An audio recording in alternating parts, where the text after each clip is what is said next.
ചിറകുള്ള ബസ്. വിനോദയാത്രയ്ക്ക് പോകുന്ന ബസ് ഒരു സാധാരണ ബസ്സല്ല. ജനലുകളിലൂടെ പുറത്തേക്ക് വീശിക്കൊണ്ടിരിക്കുന്ന തളിർ കയ്യുകൾ അതിനിപ്പോൾ മുളച്ച ചിറകുകളാണെന്ന് തോന്നും. ചിറകുള്ള ബസ് എന്ന കവിതയിലെ ബസ്സിന് ചിറകു മുളക്കുന്നു എന്ന പ്രയോഗം കൊണ്ട് കവി എന്താണ് ഉദ്ദേശിക്കുന്നതെന്ന് വിശദീകരിക്കാം.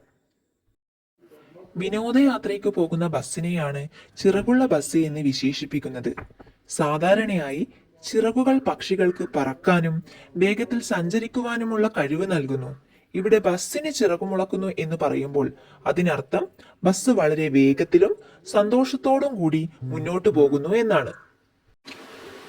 ചുരുക്കത്തിൽ ബസ്സിന് ചിറകുമുളക്കുന്നു എന്ന കവി ഭാവനയിലൂടെ വിനോദയാത്രയുടെ ആഹ്ലാദവും കുട്ടികളുടെ സന്തോഷവും യാത്രയുടെ വേഗതയും ഊർജ്ജസ്വലതയും ഒപ്പം ഒരു മാന്ത്രികമായ അനുഭൂതിയും കവി മനോഹരമായി ആവിഷ്കരിക്കുന്നു.